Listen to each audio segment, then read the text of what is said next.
Hi, everybody. My name is Deshelle. I'm a family nurse practitioner who also does a lot of women's health, mainly focusing on replacing sex hormones when deficient. Today, I'm going to talk to you a little bit about insulin resistance and how it impacts other hormones.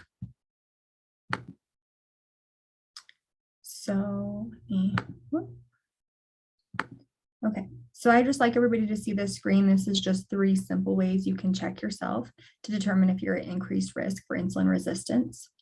So here it talks to you about your blood pressure, waist circumference, and cholesterol. If you have all 3, most likely you already have insulin resistance, but these are some risk factors that are easy enough to check. I know you guys are talking about insulin this week. So the pancreas, when it's not producing enough insulin or it's not utilizing what's being created, this causes the pancreas to make more insulin, which leads in time to increase in blood sugar and then insulin resistance and finally diabetes. Our body makes lots of hormones, many of which you'll learn here in just a minute that they're negatively impacted by insulin resistance. So we'll go through each of them and then talk about ways we can help keep them balanced.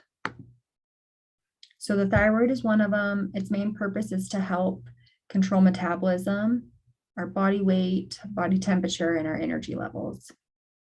So obviously, if this is not functioning properly, specifically if it's low functioning, right, an increase in weight can lead to an increase in insulin resistance. We'll look at a few sex hormones. So estrogen, made dominantly premenopausally childbearing years. This is used to regulate the reproductive system, but it also optimizes insulin activity. So as we age and insulin production is decreased, you can see how this could lead to an increase in weight and thereby leading in an increase in insulin resistance. Now, progesterone, this is the hormone that helps thicken the uterine wall and preps the uterus for pregnancy. But this hormone, if you're deficient in this hormone, women will most commonly complain of sleep disturbance, increased feelings of anxiety, and increased symptoms of depression. This hormone is negatively impacted when a person has insulin resistance. It can decrease the production of and utilization of progesterone. PCOS patients will commonly have low progesterone levels. This contributes to their infertility issues. Testosterone, although it's not made in large portions in women, if you are battling chronic increased blood sugar, this can lead to a decrease initially in free testosterone, which can lead to a decreased sex drive, decreased muscle mass, and an increase in weight, which obviously can lead to insulin resistance. When insulin resistance is present, testosterone can actually become the dominant hormone in a woman's body and can lead to things like hirsutism, which is the unwanted facial and body hair that's commonly seen in patients with PCOS and insulin resistance. Cortisol, this is another hormone. It's a stress hormone. So if we are having symptoms of increased anxiety, the body is going to produce more cortisol. And when more cortisol is created, it actually causes the liver to produce more glucose. And so you can kind of see this trend again. So this increase in glucose can lead to increase in weight and insulin resistance.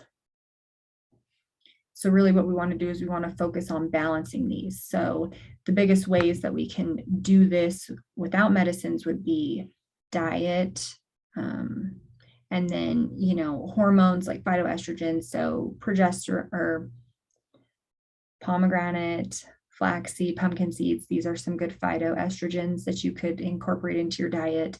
Managing stress, though, is huge. I think it's really under-discussed, I guess, under-treated. That stress is a huge factor in balancing hormones and causing them to become off balance.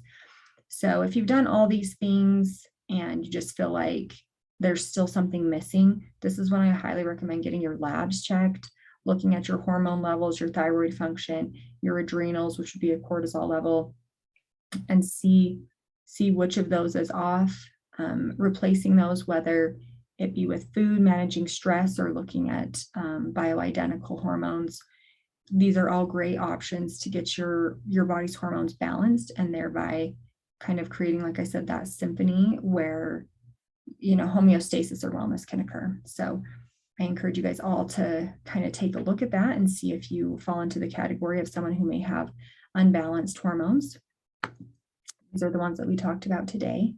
And if any of you guys feel like you need help or you want to look at your labs to see if any of your hormones are off, please let me know. I'd be happy to help you. Hope you guys found this information helpful. Have a good night.